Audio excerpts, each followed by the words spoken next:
Bom, antes de mais nada, eu queria agradecer ao Felipe, ao Calil. É sempre um prazer enorme participar desse simpósio e sempre um prazer enorme estar aqui no Sírio. Não sei se todos sabem, mas meu pai é um imigrante libanês e nós temos uma história muito próxima ao sírio-libanês. Durante muito tempo, um primo do meu pai, nos primórdios do Sírio, coordenou o Sírio, uma história longa, como todas essas histórias de imigrantes. Bem, eu vou tentar mostrar algumas coisas para vocês, mais recentes, sobre o que está acontecendo sobre tempo de utilização da dupla antiagregação plaquetária. E eu vou começar recordando com vocês algo que seguramente vocês já sabem. Vejam bem, essa é uma publicação que nós fizemos da nossa experiência de 15 anos no INCOR. Nós dividimos essa experiência em duas partes, os primeiros 7 anos e meio e os segundos 7 anos e meio. E dividimos naquele dito grande idoso, que é o indivíduo acima de 80 anos, e um indivíduo relativamente jovem, pouco estudado, que é aquele com menos de 50 anos. Então, nós comparamos acima de 80 anos com menos de 50 anos e comparamos os primeiros 7 anos e meio com os segundos 7 anos e meio dessa experiência. E o que eu queria mostrar para vocês é que realmente o nosso tratamento, nossa mortalidade diminuiu bastante, tanto no idoso quanto no não idoso. Você vê, o sujeito com menos de 50 anos, 1,7% de mortalidade. Mas o que eu gostaria de chamar mais ainda a atenção é para o que está aqui embaixo, em que vocês veem que, ao cabo de um ano, o sujeito morre bastante no hospital, mas depois, ao cabo de um ano, ele continua morrendo. De tal maneira que nós temos 11% ainda de mortalidade na coronariopatia aguda ao cabo de um ano. E quando vocês vão para a população acima de 80 anos, vocês têm 20% de mortalidade com um ano. Melhorou bastante? Melhorou, porque isso daqui era 42%, caiu para 20%. Isso daqui era 22%, caiu para 11%. Caiu pela metade a mortalidade, mas ainda é muito. Essa é uma outra publicação de um estudo chamado Trilogy. Não importa muito, a gente estava estudando aqui interação com PPI e tal. Não é isso que eu quero mostrar para vocês. O que eu quero mostrar para vocês é que no Trilogy, um estudo internacional, 10 mil pacientes, vocês veem que neste grupo aqui, olha, em 3 anos, vocês têm uma incidência de 20% de novos eventos isquêmicos.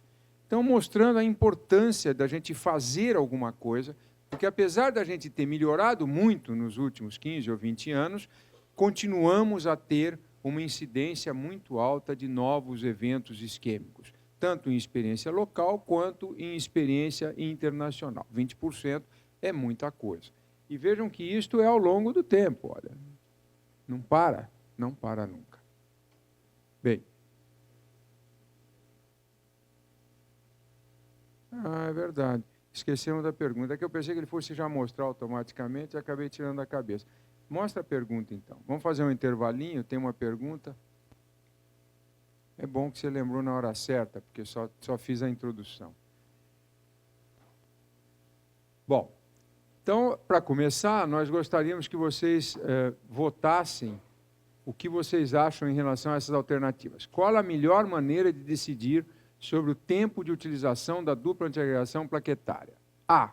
Valorizar prioritariamente a probabilidade futura do paciente apresentar fenômenos trombóticos. B. Valorizar prioritariamente a probabilidade futura do paciente apresentar sangramento. C. Avaliar de forma integrada a probabilidade futura do paciente apresentar fenômenos trombóticos e fenômenos de sangramento. E D. Valorizar prioritariamente a idade do paciente. Podem votar.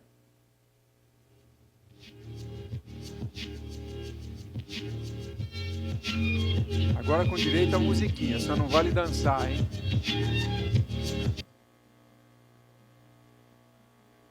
Muito bom. Então, 11% votaram A, 21% B, 82% C, e 4,2% D. Depois nós vamos voltar a essa pergunta no futuro para ver se vai mudar alguma coisa depois da palestra. Então, continuando, pode colocar os meus slides. Então, nós mostramos para vocês a mensagem inicial de que, realmente, depois de um fenômeno de coronariopatia aguda, o sujeito continua tendo muitos fenômenos trombóticos, e isto é muito importante na tomada de decisão da dupla antiagregação plaquetária. O que dizem as diretrizes? Essa daqui é a diretriz do American College, American Heart, a diretriz norte-americana, e diz assim, que um inibidor de P2Y12, além da aspirina, ou seja, a dupla antiagregação plaquetária, deve ser mantida por até 12 meses em pacientes quaisquer, com coronariopatia aguda, e vocês podem usar clopidogrel ou ticagrelor nessa situação, recomendação 1. Depois ele diz ainda que a dupla antiagregação ela pode ser utilizada por pelo menos 12 meses. Veja que é uma pequena diferença. Aqui é 12, até 12 meses, aqui é por pelo menos 12 meses, no mínimo 12 meses, em pacientes tratados especificamente com angioplastia, e essa pequena diferença é importante.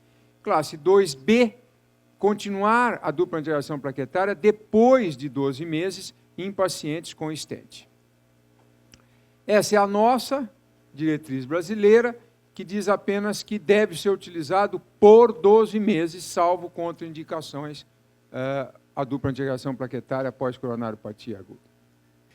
Bem, e esse daqui é a diretriz norte-americana. Essas são as mais recentes de coronariopatia aguda, que ela fala, como a brasileira, que deve ser utilizada por 12 meses. Por 12 meses.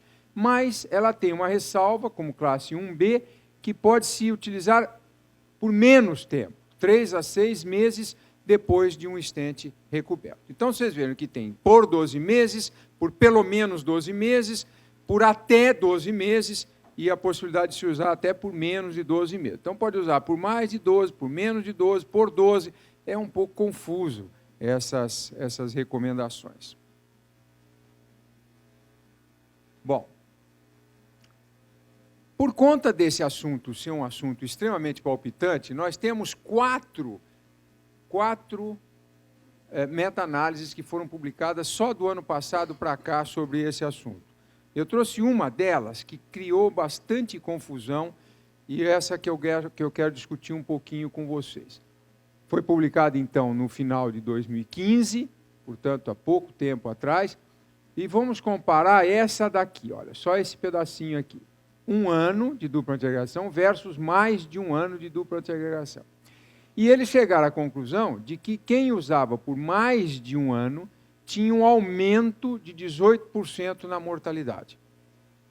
Uma coisa preocupante.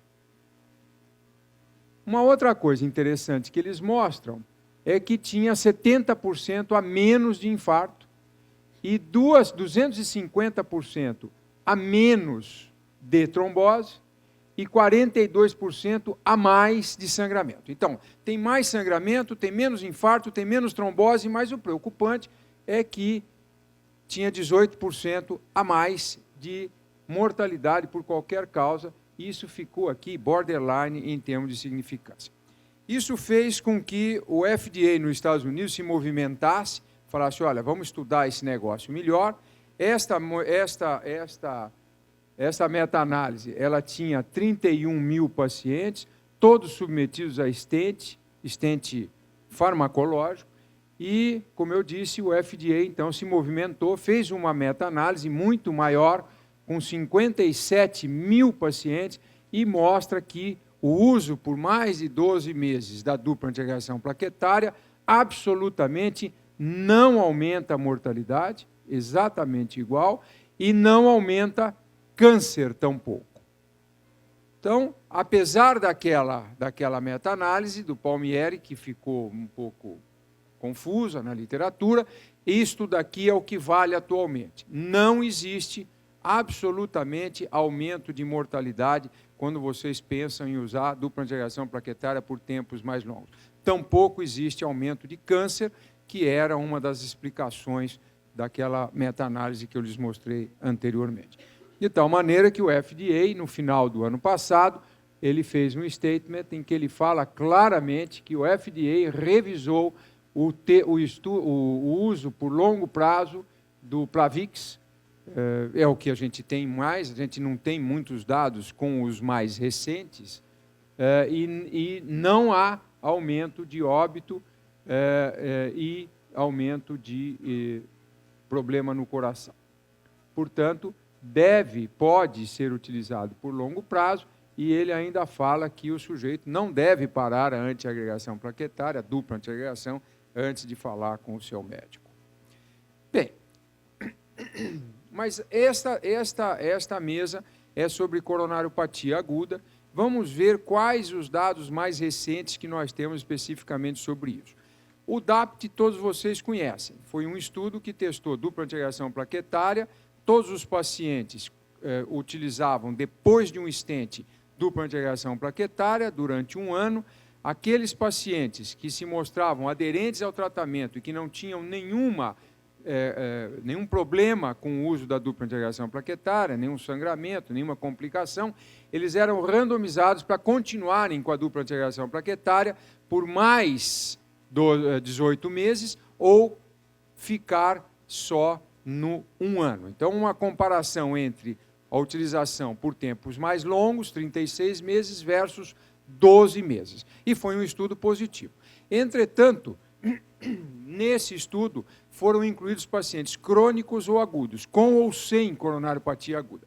E eles fizeram recentemente, isso saiu agora, em 2016, uma publicação comparando os indivíduos com coronariopatia aguda e os indivíduos sem coronariopatia aguda. Portanto, análise de subgrupo. Terapia dupla de agregação do longo prazo e contra placebo. Então, vejam vocês, no indivíduo com coronariopatia aguda, existe uma grande vantagem na utilização continuada da dupla antiagregação plaquetária, uma P altamente significante, mas a mesma coisa acontecia no indivíduo sem coronariopatia aguda, no que se refere à trombose de stent. Portanto, a dupla antiagregação no longo prazo, ela é eficaz tanto na coronariopatia aguda quanto no indivíduo crônico para diminuir stent, trombose de stent. Em relação a MACE, MACE basicamente é infarto, coronariopatia aguda, novo infarto, morte por cardiovascular e AVC, e vejam vocês que aqui é que a coisa pega.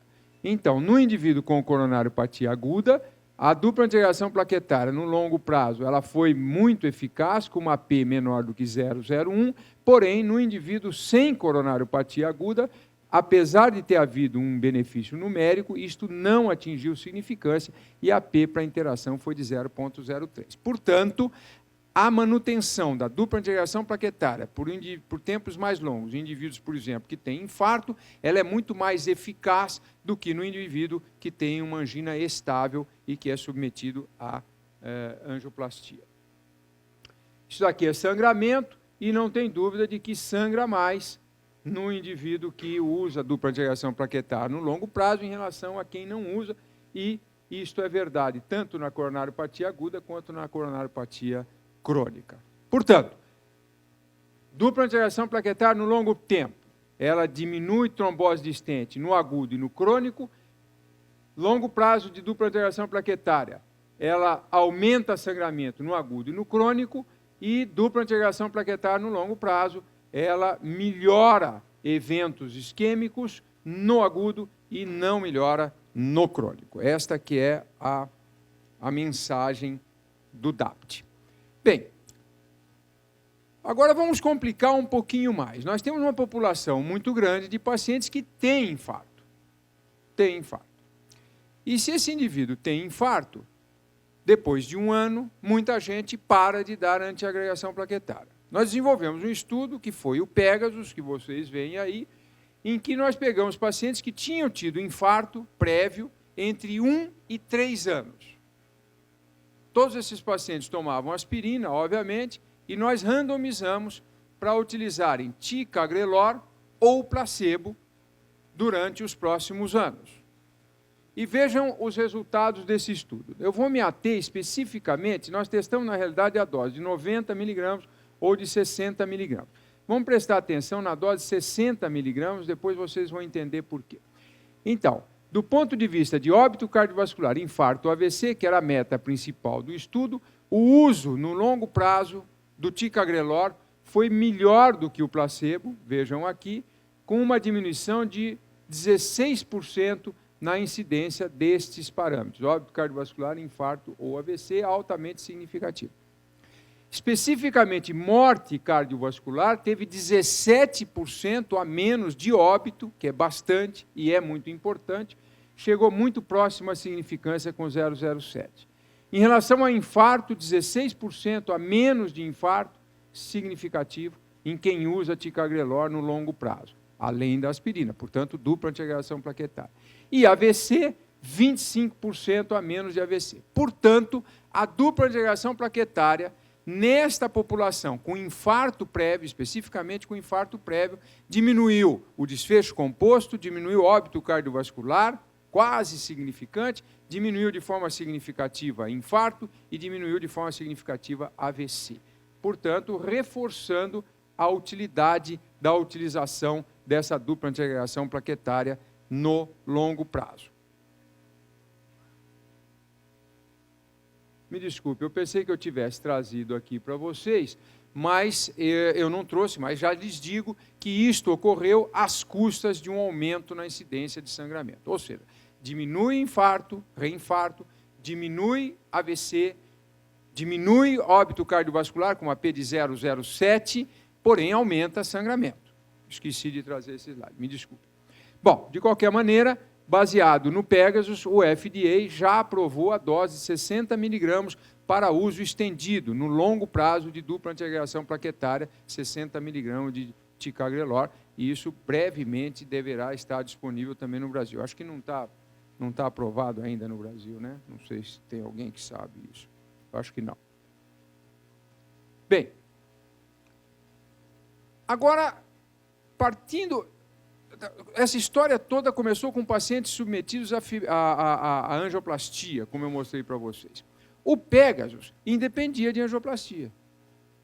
Eram simplesmente pacientes com infarto prévio, independentemente de angioplastia. É uma população mix. É lógico que tinha gente com angioplastia, mas não só angioplastia. Então, é uma outra população, é uma outra resposta que nós estávamos procurando. E o Udell, Jacob Udell, ele fez uma meta-análise, que também saiu agora em 2016, isso é a Head of Print, em que ele colocou 33 mil pacientes com dupla antiagregação plaquetária ou não, depois do infarto. Agora, independentemente de angioplastia, não estamos falando mais de pacientes apenas submetidos à angioplastia. E olhem os resultados que ele conseguiu, muito importantes. Então, manter... Olha aqui, dupla antiagregação plaquetária estendida, quer dizer, manter a dupla antiagregação plaquetária depois do primeiro ano, diminuiu óbito cardiovascular, infarto e AVC em 22%, altamente significativo, diminuiu mortalidade cardiovascular em 15%, significativo, 0,03, diminuiu infarto em 30%, 0,003, diminuiu AVC em 20%, P de 0,02, diminuiu trombose distente em 50%, P002, às custas de um aumento na incidência de sangramento da ordem de 73%. Portanto, a utilização da dupla antiagregação plaquetária por tempos mais longos, seguramente em pacientes que têm infarto prévio, ela diminui eventos isquêmicos às custas de um aumento na incidência de sangramento. Vão anotando as perguntas de vocês para depois a gente ter uma discussão bastante proveitosa. E quando a gente achava que tudo isso tinha terminado, nós temos um dado a mais, também bastante recente. Vejam, vocês se recordam, muito provavelmente, do estudo chamado TRA, Secondary Prevention. TRA, esse produto, Thrombin Receptor Antagonist, tem um nome comercial feio, Vorapaxar, na minha opinião, feio. Foi um estudo em que nós incluímos 25 mil pacientes. Esses pacientes já tomavam, a maioria deles, dupla antiagregação plaquetária, e foi acrescentado mais um antiagregante. Esse Vorapaxar é muito interessante porque ele age bloqueando especificamente o receptor da trombina na plaqueta. Muito bem. O estudo, em geral, teve muito sangramento e, portanto, foi um estudo que não pegou muito. Apesar de ter havido benefício, o sangramento foi muito grande, teve sangramento intracerebral e etc., não pegou. Mas esse estudo tinha 25 mil pacientes. E nós fomos analisar, então, esses pacientes, excluindo pacientes que tinham AVC prévio, porque esses pacientes é que sangraram mais.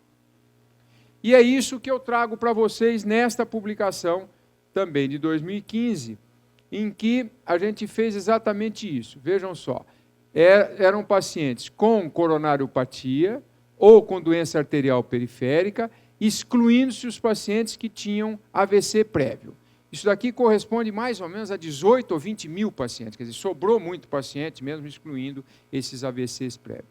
E olhem os resultados. Isso é óbito cardiovascular, infarto, AVC ou necessidade de reintervenção, e claramente existe vantagem na utilização do Vorapaxar.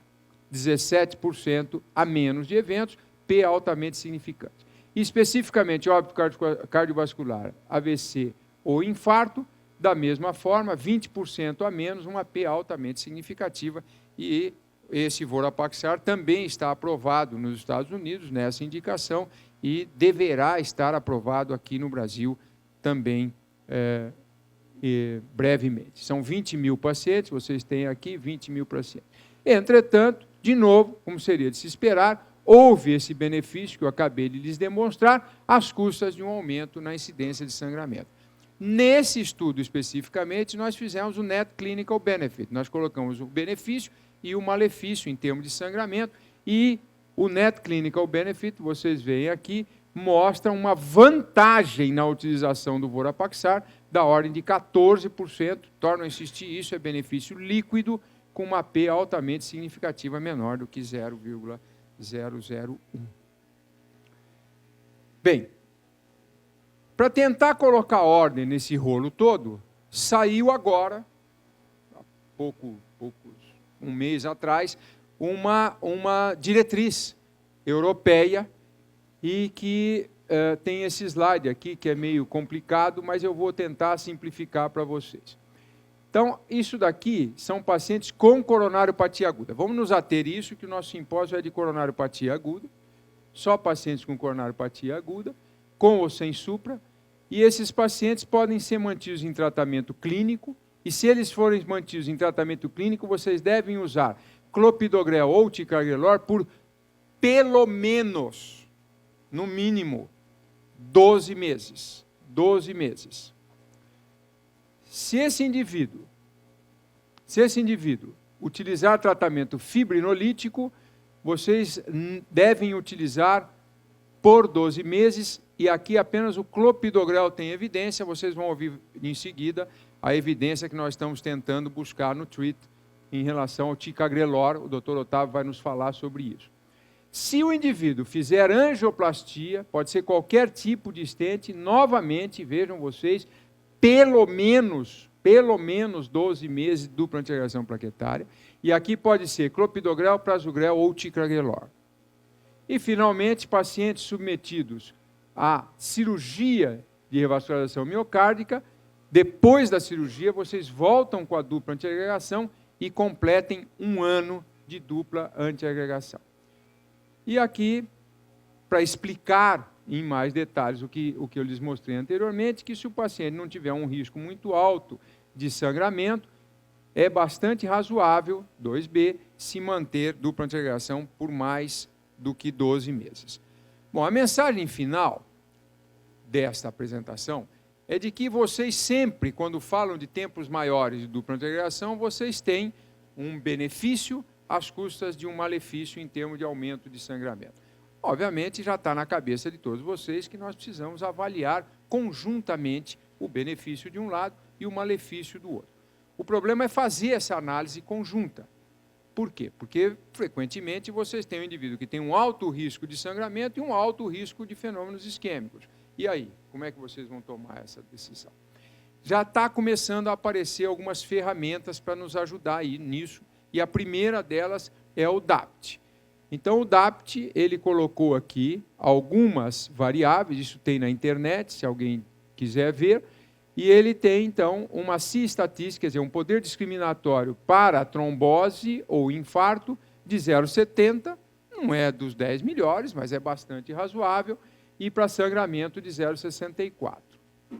Bom, e eles publicaram, então, esse resumo para fazer a gente entender até que ponto que esse score nos ajuda. Vamos ficar apenas nesse lado de cá, que é paciente que tem infarto prévio, que é o que nos interessa nesse momento. Então, vocês veem aqui, olha, trombose de stent, quando vocês têm um score menor que 2 ou maior do que 2, para a trombose de stent especificamente, ele é muito bom, é muito discriminatório nas duas situações. Entretanto, quando você fala de MACE, especificamente, quem tem DAPT menor do que 2, vejam, não tem nenhum benefício. Quem tem DAPT acima de 2, tem um benefício muito grande. E quando vocês veem para sangramento especificamente, é o inverso. Então, a leitura disso é que vocês apliquem o DAPT, e ao aplicar o DAPT, se ele tiver um score acima de 2, vocês devem manter por tempos mais longos a dupla antiagregação plaquetária. Se ele tiver um DAPT menor do que 2, não adianta, porque ele não vai ter benefício e vai ter mais sangramento, como vocês veem aqui. Então, agora está ficando mais tranquilo isso. Entretanto, o DAPT não é um score que se possa aplicar para qualquer população, porque, como eu já lhes disse anteriormente, era uma população muito selecionada. A gente está tentando trabalhar isso, por exemplo, no Pegasus. Vamos ver se a gente solta alguma coisa nessa mesma direção. Agora, a coisa de um mês ou dois atrás, em maio, foi publicado esse score, mas esse score é mais complicado. Eu acho, pessoalmente, que não vai pegar.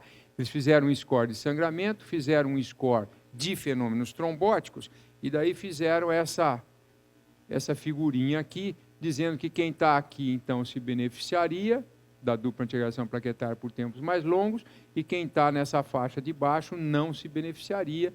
E aí é um negócio complicado aqui. Eu tenho a impressão que esse não vai pegar muito fácil, não. Bom, para quem tiver interesse, eu sei que todo mundo acessa aqui o update. Nós temos uma revisão, 2 revisões muito boas no update sobre esse assunto. Vocês podem entrar lá e vão encontrar tudo isso que eu falei para vocês. Muito obrigado a todos. Mostra de novo. Obrigado. Mostra de novo agora a perguntinha. Então, nós vamos votar novamente. Vocês se recordam qual a melhor maneira de decidir sobre o tempo de utilização da dupla antiagregação plaquetária, valorizando prioritariamente a probabilidade futura de fenômenos trombóticos? A. B. Valorizando prioritariamente a probabilidade futura de sangramento. C. Avaliando de forma integrada a probabilidade futura de fenômenos trombóticos e de sangramento. E D. Valorizando prioritariamente a idade do paciente. Votem, por favor. Muito bom. Eu vejo que ainda tem 2,7, 1,8 e 0,9, o que significa que a minha apresentação não foi tão boa quanto eu esperava. Eu esperaria 100%, mas, de qualquer maneira, a C é a correta, aumentou de 82% para 94%, e eu já me sinto gratificado por isso.